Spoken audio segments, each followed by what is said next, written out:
freshly off the C-26 Madison camp. Here we go. Yeah, dude, he survived. Everybody survived. Good old Madtown. It is July 29th, the year 2025. Welcome, everybody. You listen to the Crushing Iron podcast. This is episode 866. It is. Yeah.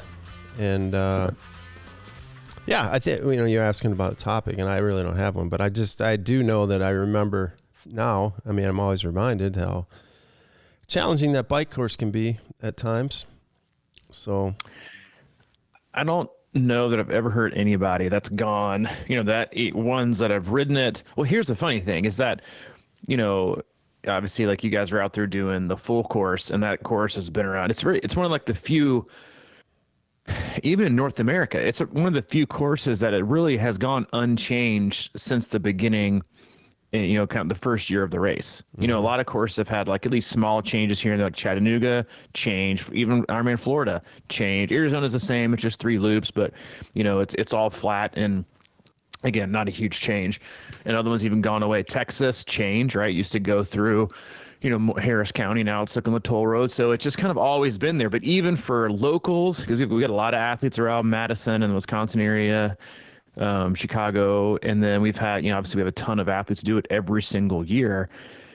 I've never, outside of someone that does it for the first time, because usually someone does it that course for the first time, they go out there and do the 2 loops, and they're like, man, that course is so much fun. It's up and down, and after that, it's kind of like, hey, this course sucks. Like this, not sucks, but this course is really challenging. But for the people that repeat it, I don't know that I've ever, regardless of how strong they've gotten, like over the course of the year, the off season, let's say they do the race in September, and then they have, like October through whatever, June to like get in shape, even if they're in better shape, even if they're able to complete the 2 loops in like a quicker time.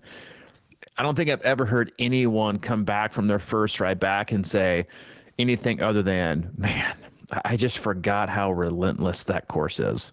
It's like it doesn't, it is. That's why it's such a great course overall. And I think that's why we continue to see so many people flocking to that race, is that, it's not an overly impossible race, but it also doesn't have any overly easy parts, right? There's no down current swim. There's no super flat, bike course.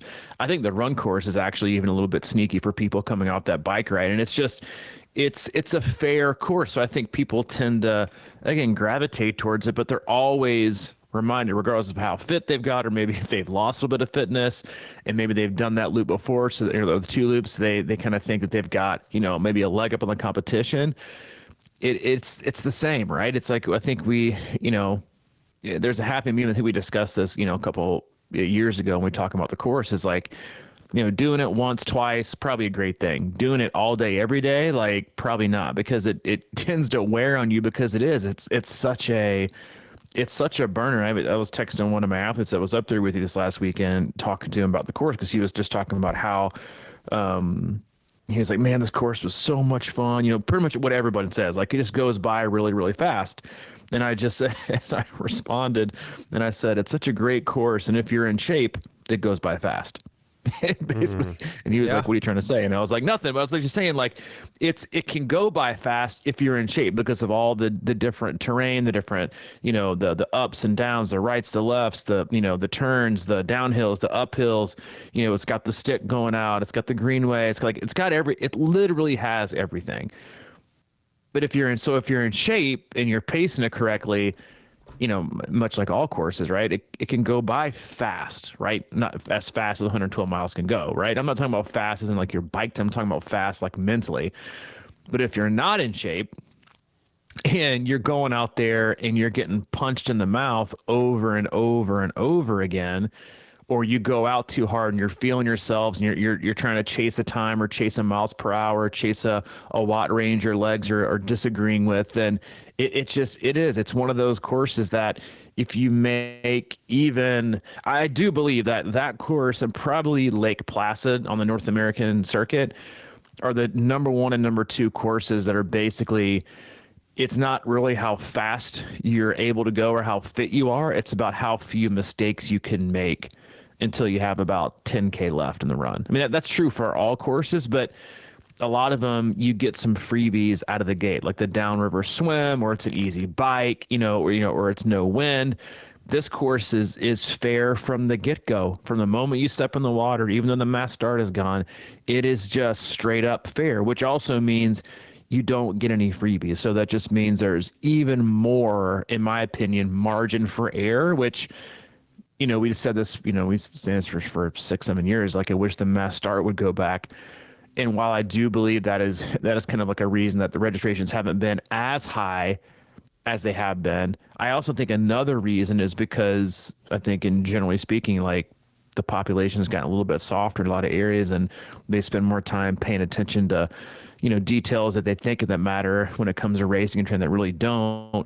But when it comes to like pacing and making the fewest mistakes, that is a course, like top 2 or 3 that I can think of off the top of my head, that reward the person who makes the fewest mistakes, which means you got to be on your game mentally, not just from the chin down with the legs and the fitness, but mentally you've got to be on point and ready to be queued up for 9, 10, 12, 14 hours.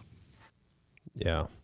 And you're right. I mean, it is every course. It's just that this one is obviously the most familiar to me. And I can say, I've ridden that course many, many times, outside of racing, in racing, whatever. And I'm pretty confident that each loop is 22, 23, 2400. You do that twice. Let's say it's 22. That's 4,400. And I think the stick probably total both ways is another 1,000. So you're talking at least 50 something. And on the website they put 4,100. And I kind of crack up about that, because the one thing I think about when I think about riding Madison with and always out there with other people and stuff like that, is the one thing that comes to my mind is that constant gear shifting clunk. It's just like always. People are always just in, it's a shifting out there. And it's just a mystery to me, because I used to ride that course fairly fast back when we started. I mean, 6 hours. And I'm kind of, every time I go out there now, I'm like, how in the fuck did I do that? I can't figure it out. I mean, and then I start thinking, well, maybe I've been a little bit too heavy for that course lately, over the last few years. So it's like, but yeah, you're right. It's a decision-making thing, and it's sort of like this.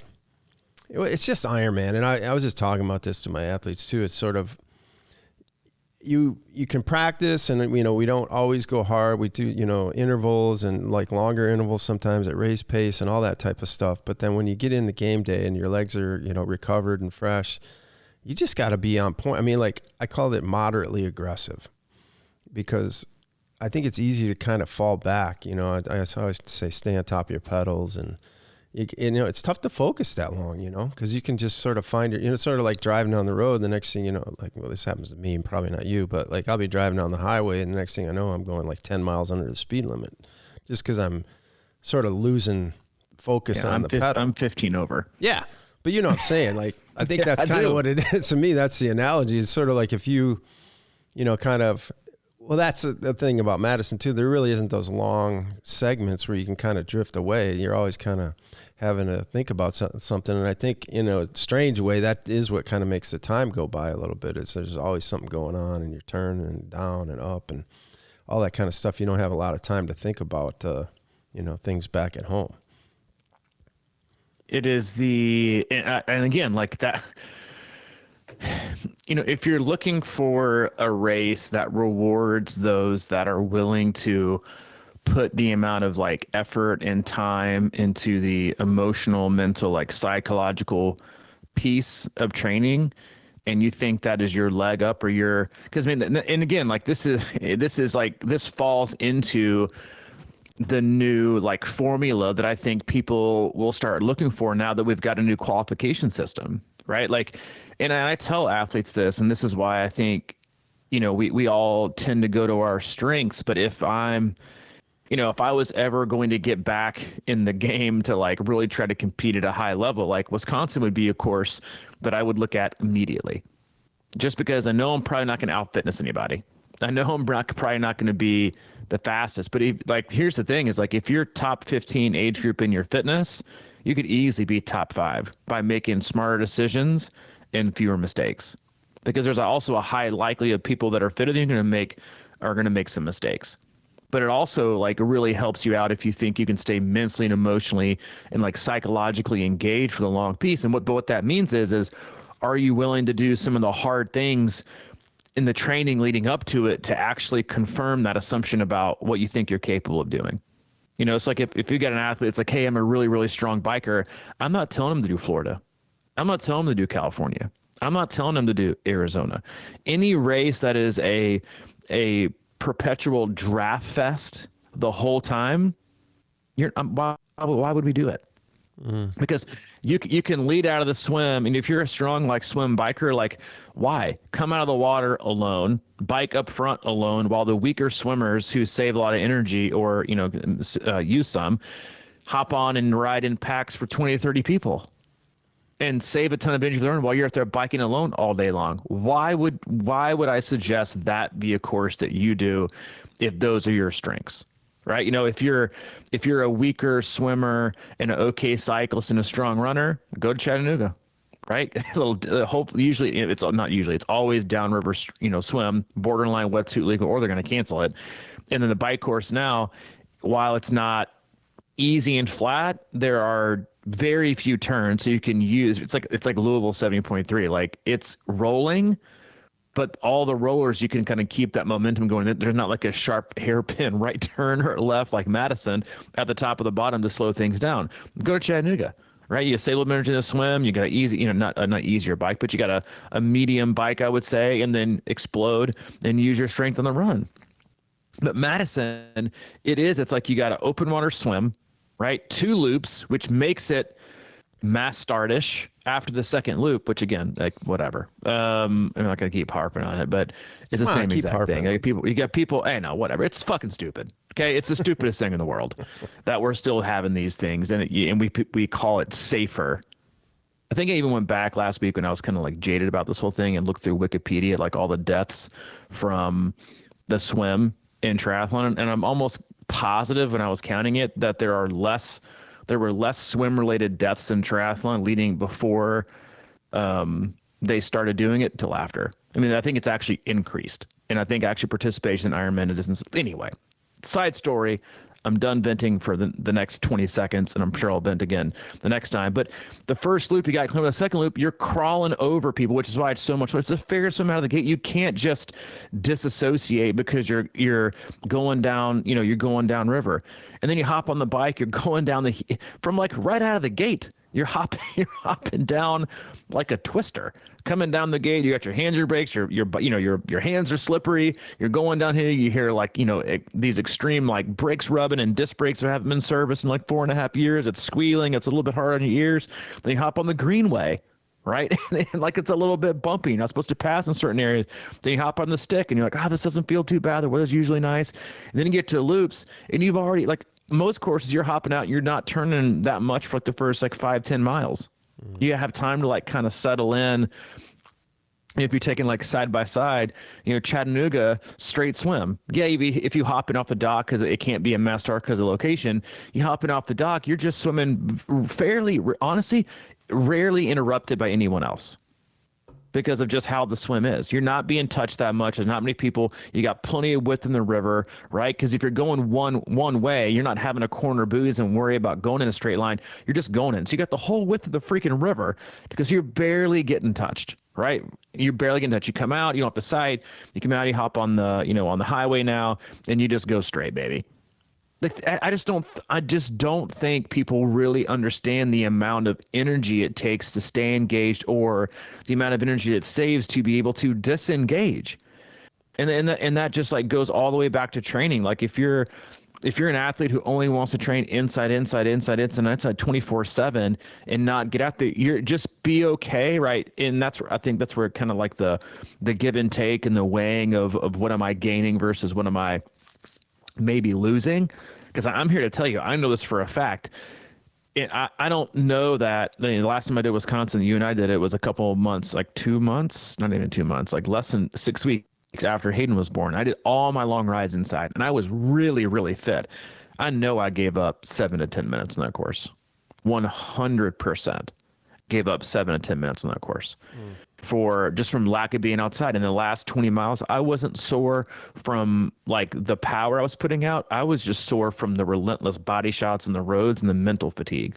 I was so ready to get off the bike versus like a 5.5 hour training ride. I can disassociate, I can do whatever, but out there you got nowhere to hide. And then you could argue, well, if you're inside, you can be more focused, you can do the right intensity, and you might gain. I'm not gaining 12 minutes on, you know, my Ironman bike course time. Like I'm just not, you know. And so like that's the rub.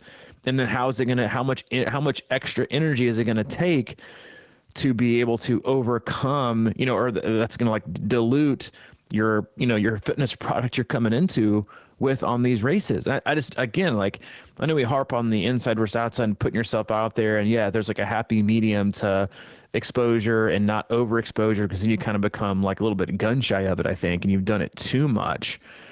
But I think, like, again, like a course like that, or a Lake Placid, or old school Coeur d'Alene, or like these like really, again, not just always super hilly, but just these relentless courses where you got something coming at you every 5-6 minutes. It's like your first ride outside, right? You know, after the winter, like everyone's inside, you go out and like you're fit, but lower back hurts, your core hurts, your arms hurt. And you're like, God, like this is, so if you haven't done that all year and you hop out on the course, you're giving up time and energy. And I think that's why people are starting to stray away from it, because we've gotten a little bit softer, and the deliverables and Ironman's putting out in terms of like race courses, so it's making everybody a little bit softer. You don't have to like, and there's still coaches out there who say, yeah, the swim isn't really that important. It's kind of really a big piece. It's just something that you do. Stand up top at Madison on top of the helix and watch the swim start in the first loop where you're pretty clear, then the second loop's more like a mosh pit, and tell me the swim doesn't matter. Right? It's like, I don't know why we're still talking to stuff like that, because then you're hopping out and you've seen it the years that you haven't done it. You know, you're standing up there, and I think I've spectated that course, God knows, like 6, 7, 8 times for the full. People look beaten down like they swam 8K coming out of that swim. Mm-hmm. I mean, they just look beat to death. And the second loop's always slower than the first. And it's just, it is that, again, so like if you're looking at courses to pick, like obviously you can't get in this year, but like for next year, if you think you're a strong athlete, maybe not the fastest, you're just a strong, gutsy, durable, you know, good head on your shoulders kind of athlete, pick that course. Because athletes that are a little bit weaker mentally up top and a little bit, you know, more feeble, they're not picking it, because after about the half loop of that second loop on the swim, if you haven't taken it seriously, your day's over. Yes, you're going to finish, but it's going to be tough. Like you got to be, it's sturdy. If you're a sturdy athlete, do Wisconsin, because it is a sturdy man and sturdy woman's course. Mm. Yeah, I was thinking back to... This probably isn't making anybody excited about it, but that just is what it is. Yeah, for sure, man. Yeah, it's when you were saying that about the bike course and the sturdiness of it, and I was thinking back to that year when it rained and how much harder it even made it that year, the cold and the rain. And then, that Brent, I still say that's one of the most impressive things I've ever seen, that Brett McMandy. I think he went like 9 hours that day or something. He has a bike. Mm-hmm. But like even over the years, when pros have been in there, you see a lot of courses where the pros will, go 420 on the bike or whatever. Not many people go below 445 at Wisconsin. It's just a hard course to score on. I think you said a lot of it is, obviously because a lot of the turns and just the, ups and downs and the gearings and all that. It's just not one of those courses. So, yeah, you gotta really be mentally engaged out there. It still is. I mean, to me, it's just a challenge. And like you're talking about, people, they getting good. Even if I think that's the thing about it. It's sort of deflating to me. Is like I could feel really like I'm in really good shape or not good shape, and I can power through it, or I can ride it really well, and it's not that much difference in time. A lot of times it doesn't really show me, even if you are better, it's like you might be in much better shape and ride it, 10, 15 minutes faster. And it seems like it should be a lot more.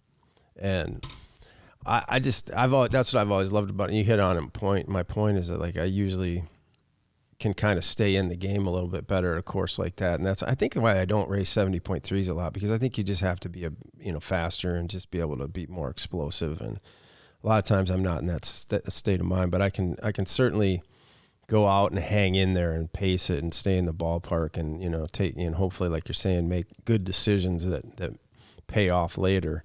But yeah, it just reminded me of pacing. This whole weekend, we had a really good group. I like to thank everybody that came down or out or over.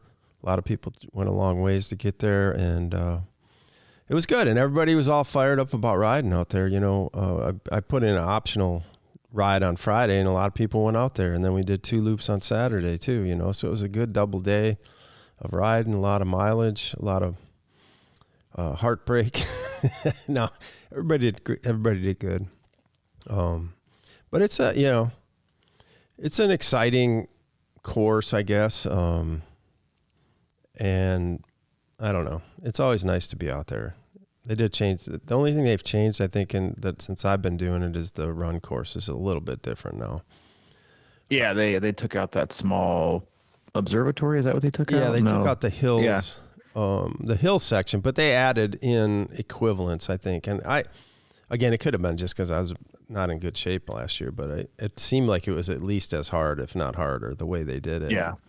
I heard it from most athletes. They felt like it was a little bit harder. And that's like going back to spectating, that course and tracking athletes. It is because of the nature of the bike course and the nature of the swim, that is a course on the run where you see, I would say it's fun to watch, even though I can't stand in the comfort of my own bus stop anymore. Thank you, City of Madison. Is tracking athletes for the last 5-6 years there, the length of time that I've come and spectated as a coach, and tracking athletes trying to either stay on the podium or make their way to the podium. I don't ever see as many people completely detonate on the run as I do there. I mean, I think I've seen somebody go lose like a 20-minute lead in their age group on that run course. Interesting. And again, while everyone wants to just point out, stuff on the, they just got to run more. I'm like, no, it's 100% pacing, and it's energy availability, and you just used it all, and you burnt your biscuits on the swim and the bike, and you got nothing. So yeah, while your bike split was super amazing, and I was able to go, sub whatever, or I hit this, new goal. If you're going to end up walking and telling somebody about it, it's irrelevant. And I feel the same way about these new marathon PBs, and records that are being broken, and these Ironman courses by pros. If you're not in the top 5 or top 10, I don't want to hear about it.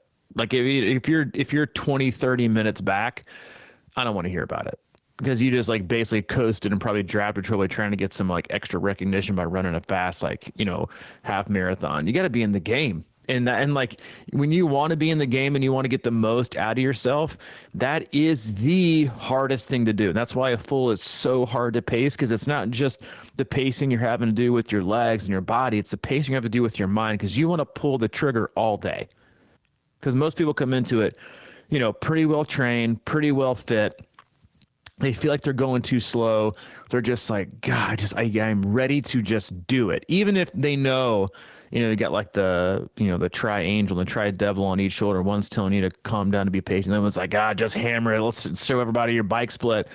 And here's the funny thing too, is having been in this sport for such a long time, I was talking to another athlete about this last week, was there are certain athletes in almost every age group that if you're tracking, I'm bonk, bonk, bonk. There they go, going from 1st to 14th on the run, because they do the same thing every race, every time.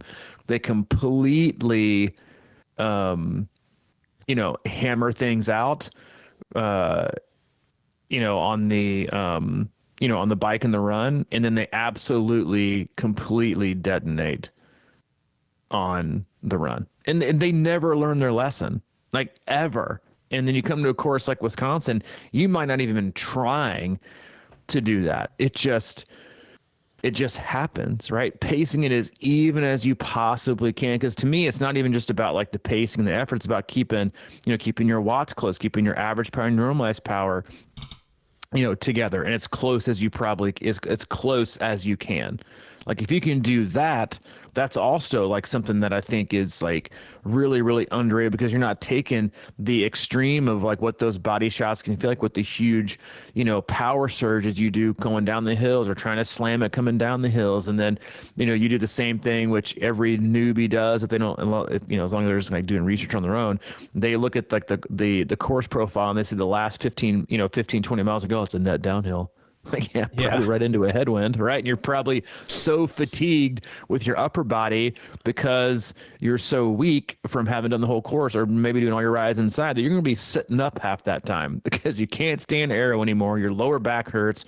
You're tired of holding on your bike, and it's a jarring feeling, going through some of the rougher roads out there on the circuit, but you're going to be sitting up, and then you come up and you're going the greenway and you're just watching, just because of the nature of the course, you're watching your average miles per hour just slowly, go in the shitter. Because, not as like, like a terrible speed, but like you're just watching it go down, and you think it's supposed to be going up because the last 20 miles are flatter than the 80 you did before it. And then you got to go right back up the helix, and you got to start out on the run. It's just like, but this is why we do the sport, not for handouts and not for freebies and not for easy training, and I can do it and not train that much. I'm like, this is a sturdy course for a reason, and it is where it will take your soul, but it can also like raise you to a level of confidence and belief, which is why I don't know this for a fact, but I would be willing to wager it is one of the most, if not the most, revisited, re-raced Ironmans in North America. Because People and it's not because it's fast, and it's not because it's a PR. It's because, well, one, it's because the city is so awesome. It's such a great venue. It's such a great place to get your family. It's so beautiful. The course is fantastic and fair. You know what you're going to get. There's no surprises, and people, I do think people like that. Like they like to test themselves on the toughness that is a course like that, not to chase and fly to freebies. And I think a lot of those, a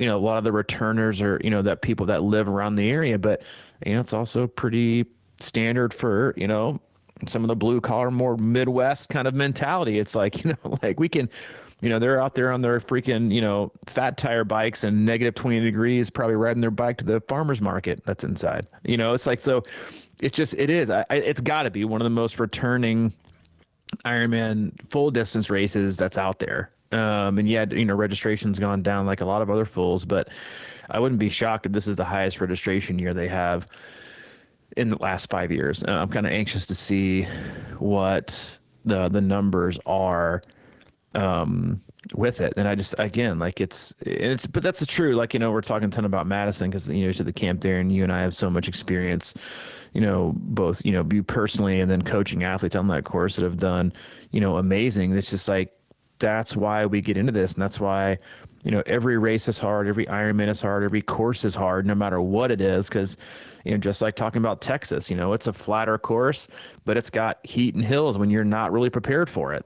You're just not, it's too early in the year, even for like people in Texas last year, it was like unseasonably cool for them leading up to the race. And it got freaking hot, and then there's wind. There's really no way to prepare for that. It's in the off season, which a lot of people, if you're outside of Texas, you're not doing many outside rides, or there's races that are harder, travel to get into, like at Lake Placid. The course is tough enough already, but it's a freaking nightmare to get to. Like if it was easier to get to, you'd probably sell out every year at like 3,500 like you used to. But it's just hard to get to, and people are looking for, part of some of the easier ways to get in and get out of races, and at least reduce stress in certain areas. And I think Madison does it on a very high level when it comes to just like the overall hospitality of the city and the surroundings, and like you can walk to everything. But then like but the course itself, it's just, it's fair. People know it. People, you know what you're getting. And I think that also, like when it comes to predictability of courses, You know, you look at some of the coastal races, an Ironman, or I know it's not coastal, but like a Texas or a California, you know, like you know, a lot of these races, you can't predict the wind. It could be no wind, you could just crush it, or it could be insane wind or rain or crosswinds, and it just really puts, you know, not a damper, but it really affects your race, you know, the environmental conditions. And yeah, Wisconsin can have that, like the year that you guys did it in like the freaking hurricane.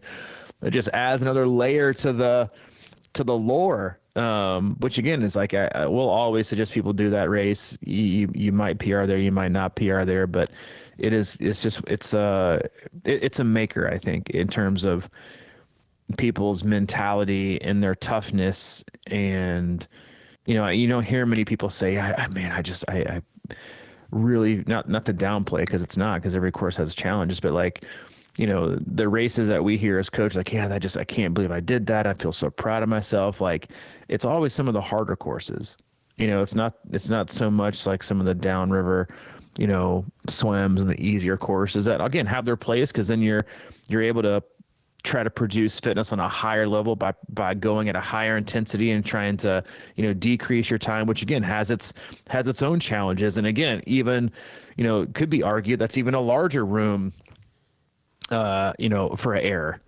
Or not larger room, but I mean, like, more opportunity to make mistakes when you're trying to go faster on a fast and easier course, because you're trying to really hit the limits of, you know, your performance potential, which probably also means, you know, trying to, you know, experiment different ways nutritionally and like push the pace. And then like, so yeah, it's endurance sports. You're never going to know. And that's why, you know, I think we all have different experiences on different courses, and every course is challenging. But yeah, I mean, if you're looking for a way to challenge yourself from the chin down and the chin up, that one is definitely up there. Yeah, I mean, you know, there's all these courses are challenging. I love what you said there about the fast courses, because that does sort of bring out I'm going to go rip this thing in you, and you still have 140 miles to go from the start, you know, and it's not like, you know, that's what's kind of always intimidated me about, you know, a course like Florida or something like that, because that's not really my wheelhouse, is sort of that being an arrow and just cooking out there all day. And, you know, in this thing about Wisconsin, as far as pacing, I think about, you know, in the walk or the run, you can just, if you get tired, you can walk. But a lot of times, you know, you're climbing hills, you don't really have that walk option, or that, you know, other than coasting, but you can't coast up a hill. So you kind of have to keep grinding. And that just sometimes can be overwhelming. You know, if your back's hurt, you know, for me, a lot of times on that course, it is more my, my, you know, hands and body and the upper body. You've talked about that a lot too. And how, you know, that can come right out of the swim, unprepared for the swim. And then you're going to go, that's why, you know, the thing about Madison too, is that you got, the swim is, you know, legit swim, and with a lot of, you know, contact, and, you know, it can be kind of choppy out there and things of that nature. And then if you come out of there tired, your arms are tired, which you don't think about, but man, does that affect the bike? It's, you know, shoulders and necks and the whole 9 yards, you know, after 60, 70, 80 miles out there, you're kind of like, damn it. You know, it's just really like, even if you're not hammering it, you're digging deep to just kind of get through it sometimes. And I've faced that a lot. You know, I should say that, you know, we talk about this as an Ironman race, you know, and I think there's a lot of, because I've heard a lot of people, like, you know, really good cyclists go out there and say that course is not that bad or anything, but it's just in the, you know, grouping of doing all three sports that becomes a tough bike course. I mean, I don't think it's like, you know, I actually was thinking about this the other day. I was thinking about, I'd love to see like Pagasha come out here and ride this course and see what he would do. You know what I mean? Because it's just got to be child's play in his mind, you know. It would just be interesting for me to see some of these top cyclists ride that course, from just go rip it and see what happens. Because, you know, like I said, a lot of the pro triathletes don't, you know, I don't know if anybody really gets much over 24 miles an hour out there on average for the whole day. So it would just be kind of cool to see what that translates to, because you're watching the tour and they got, you know, these 10-mile climbs that are 4,000 feet. You know, it's like, what the hell even is that? So yeah, I mean, I mean, I think that's also like one of the small pieces that people are going to miss about Nice, Yeah. and, for the most part, I think everybody's pretty happy, about, things moving back to Kona and the qualifications, but like the run in Kona is what crushes you. I mean, yeah, the bike course isn't easy because it's windy and it's hot, but I mean, it's a straight out and back, and it's. I mean, I've had some athletes like that's their fastest bike time, and it's also like a giant draft fest. But that was the thing about Nice is people liked it because it brought in like a different layer and a different type of athlete, which again, like going back to now, if that's like, regardless of if you're a level where you're looking at like the new qualifications, if you're just looking to get the most out of yourself on the day against the field, again, not time wise, right? Like, cause you could have your fast time ever and be 400th overall. You could have like a 15, 20 minute, slower day and be in the top 100. So I don't think you can always look by that. It's like how you did against the field and the course and the conditions on the day. That usually summarizes like, how really great or maybe not awesome of a day you had. But I think that's like what people are going to miss about the Nice is that it wasn't overly hot. So you didn't have to always be like a certain type of athlete to do well like you did in Kona. And the bike course was just like super fair, like because of the extensive climbing and then that long descent that was very technical. Like there wasn't these giant draft beds. I mean, it's like because to some extent, like, and this is true for some even the other courses in Ironman or a lot of them. Like watching them now is like watching a WTCS race. It's like you swim, then you bike the whole thing together, and then it's just a run race. It doesn't break anybody up. The courses are so freaking flat, that there's nothing to really see until the run. Unless one person goes off the front, then they're more than likely going to get caught anyway because they're over biking and they're doing it all by themselves. They're not working with with the group. But that's like things like, I'm looking at like my training peaks right now and the races, like the full distance races that just come to mind over the, between now and November. You got Arizona, Cozumel, California, Chattanooga, Florida, Maryland, Ottawa, Wisconsin. I bet you if you combined Arizona, California, Florida, Cozumel, and Ottawa, they would all combined have less elevation than Wisconsin.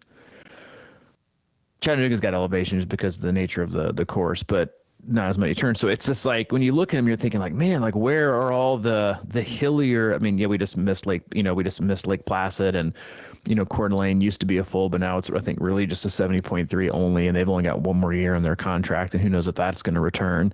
And you just look at them and you're like, man, like it's Florida tough swim, Maryland tough swim, Chattanooga downriver, California downriver, Arizona cold lake. They all have different profiles, right?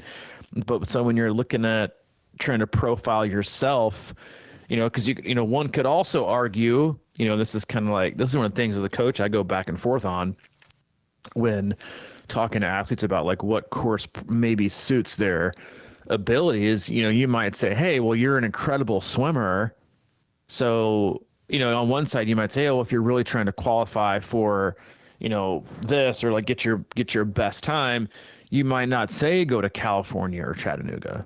But on the flip side, you could also argue, well, if you're that strong of a swimmer and you're a pretty good biker, you could probably stand to only swim one day a week for like a good portion of that race prep. And if you're only swimming one day a week versus the 3 to 4 you need for some of these tougher courses, to still maintain and use your strength as your strength, that's going to eat away at the time you can devote to the bike and the run. And so there's just so many ways to look at how to prepare for some of these races given your strength, right? If you've got, less time availability, than you normally do, then I would suggest one of the faster courses because you're not going to be on course for as long, that you would be for like a Lake Placid or a Wisconsin. You might be looking at like 90 minutes difference for some people, or maybe 2 hours plus for some. And that's a big training difference when it comes to accumulating, the amount of workload they need to have each and every week as they build up to it. And then you got to look at things like how hot is the race going to be? Like, and that again, like, that's why I think these later season races, like in Arizona and a Florida and a California, are so, appealing and attractive to people, because it's not just about the fast course, right? It's about of energy availability, and then how much workload is needed to, complete, right? The people that just want to complete it, that's a different story. People that want to compete on it, it's also a different story, because then they're trying to go back to what we talked about earlier in the podcast, which is like, just your rate of speed is so much higher. You also have a huge, a huge, like, gigantic gap of what you can do, what you can't do from an error and a mistake standpoint. Because usually if you're going really, really hard, you don't know you've made a mistake till it's too late. Versus like going a little bit slower, it's there. But going back to the availability standpoint, those races are also generally a little bit cooler. So you're looking at easier course overall, lower temperatures, so less time on course, and being able to finish at a quicker time, and not being as exposed to, more extreme temperatures. And then you look at races that are like, that are extreme, right? Extreme conditions, maybe, always high wind, always high heat, and the courses are that's both an environmental and profile, like from elevation standpoint, demand difference you're going to have. That's just more training, right? You're going to have to be able to withstand not just the added time against the terrain, but also the amount of energy that's going to go away from your ability to perform on that hard terrain that goes towards the extreme temperature. And that's the same thing we saw in Wisconsin. People didn't get too hot, they got too cold. And so you looked at and we saw it in Louisville that year, where people are like, oh, I don't need this. It's like, anytime you have an extreme temperature one way or the other, whether it's too cold or too hot, your body has to start using some of its stored energy to, instead of like producing power and your best performance, and also from removing energy from being able to digest as much fluids as you want, and it diverts that to just self-preservation, right? Keeping yourself cool or keeping yourself hot.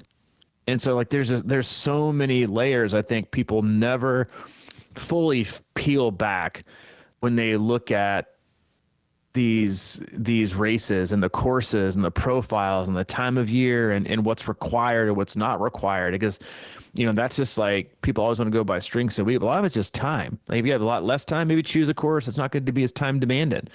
If you got more time, maybe go after one that's, you can push the envelope a little bit and do better on a harder course. But there's just a lot to take in when things like affect you, the course, the temperatures, the training, like all these things go in. That's why, again, like, that's why it's so hard to find that perfect race and that perfect day. And then once you have it, you keep chasing it. Because it can be so elusive just because of all those factors.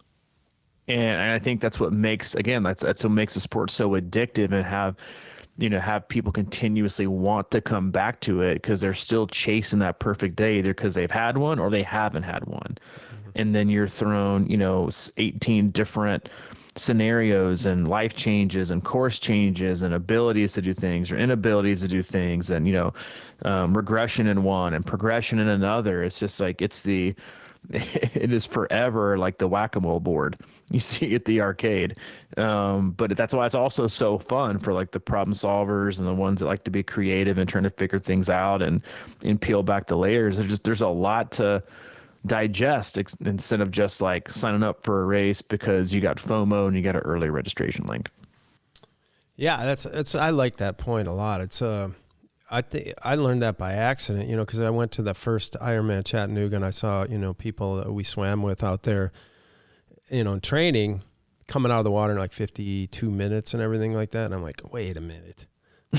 That's right.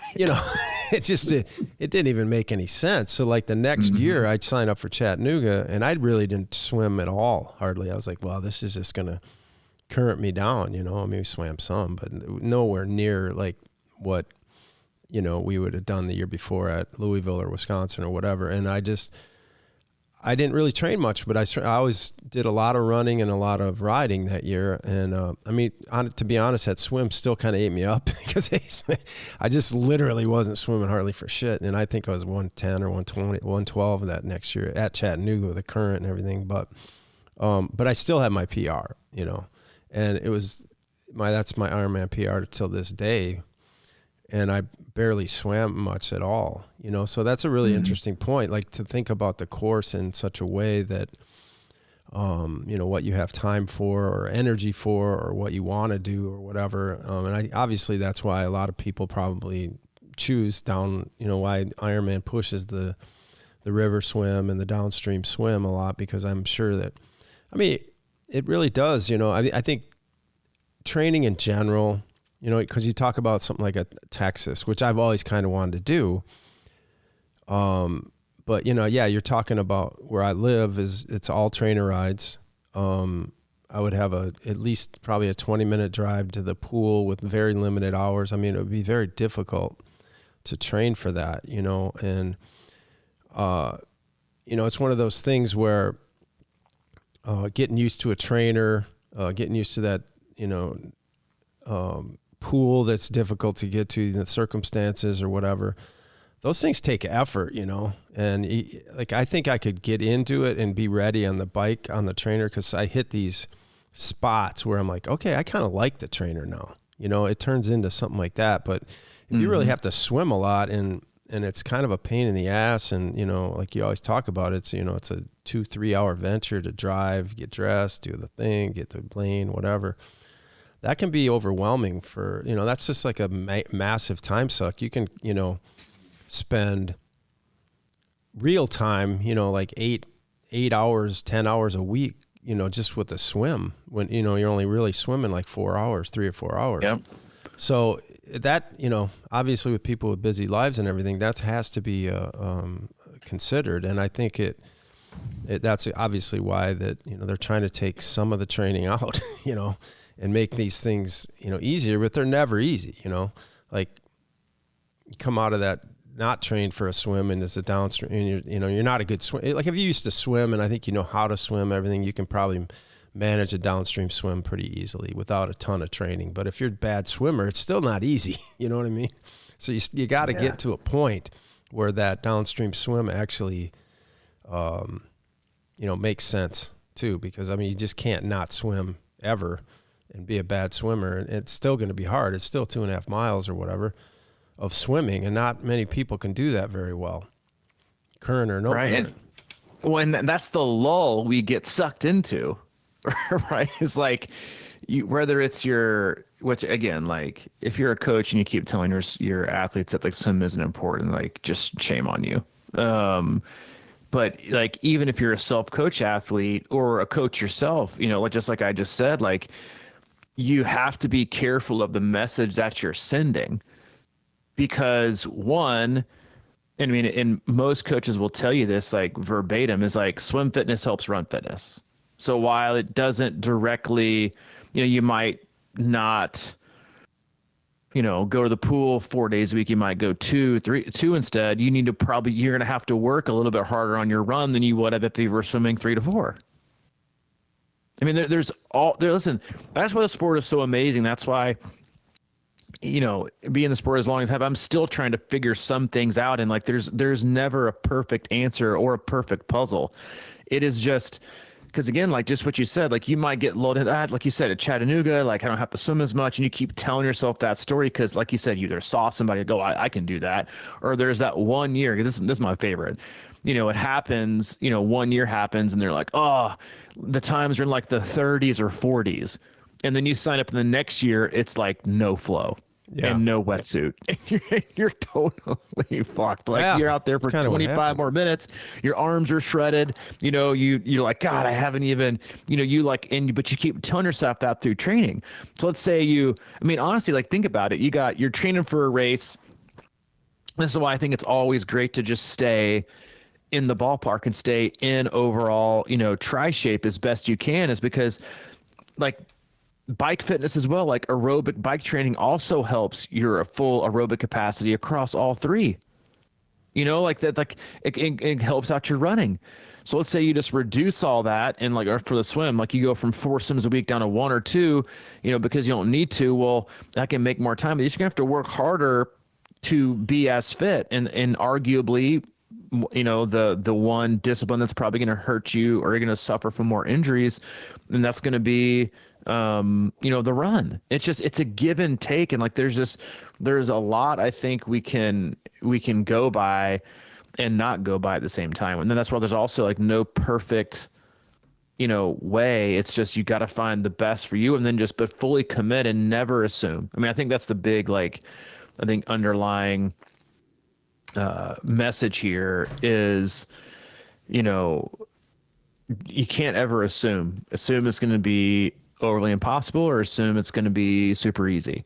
Those are the assumptions that completely ruin people's race days. Because they assume something was going to be easier in training. They assume it was going to be too cold, or perfect weather. They assumed the swim was going to be too simple. They assumed, this. And then that's what, just prepare to the best of your ability in all areas, and you'll be better equipped overall, not just from a fitness standpoint, but also mentally, knowing that you did the best you could. You don't sign up for races thinking I can slack off in one. That's what duathlon's for. They got plenty of those races around the country.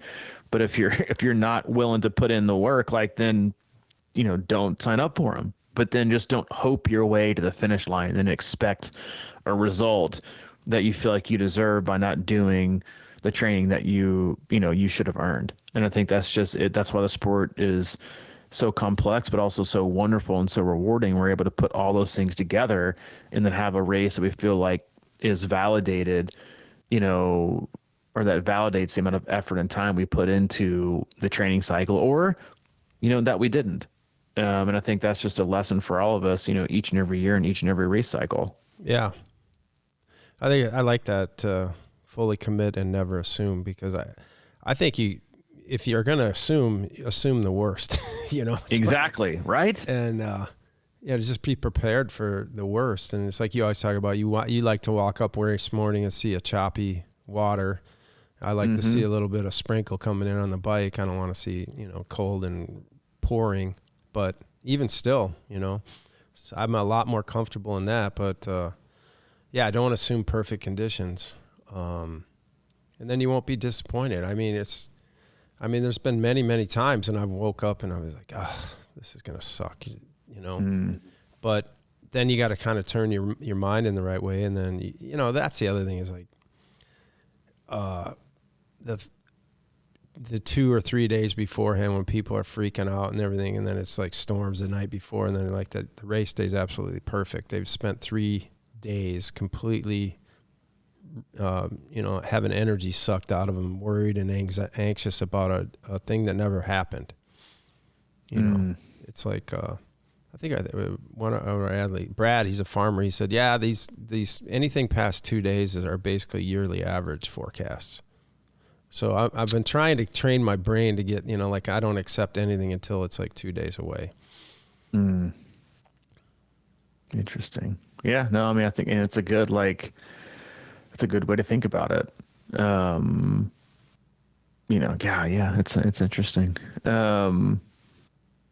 And by the time we cast, going back to the 70.3s being so popular, and the ever rotating, vibe that I think they're set to announce another new 70.3 here in North America come between now and next podcast on Thursday. Oh, okay. Yeah. And my guess is Omaha, because Des Moines gone, which would be great for me because it's only 3 hours away, but not too far from you either. But yeah, we'll see. Could be anywhere. Could be. I mean, it's definitely going to be somewhere, not nowhere. But it's good to see that. It's good evidence of the health of the sport.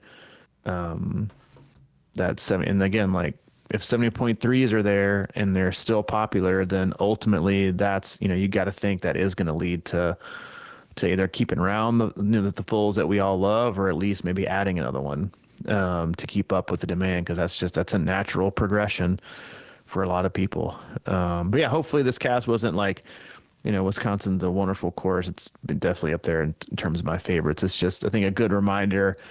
I think a lot of times we try to make things sound too easy and too, anything is possible. Well, yeah, it is if you fucking work hard. I mean, that's just like, you can't, handouts are possible too, but not in Ironman and not in racing and not in these hard look. There is no, you got to put the work in. It's not just like, oh yeah, I think I'm going to do good on, barely swimming and a couple like short bike rides and just see what happens.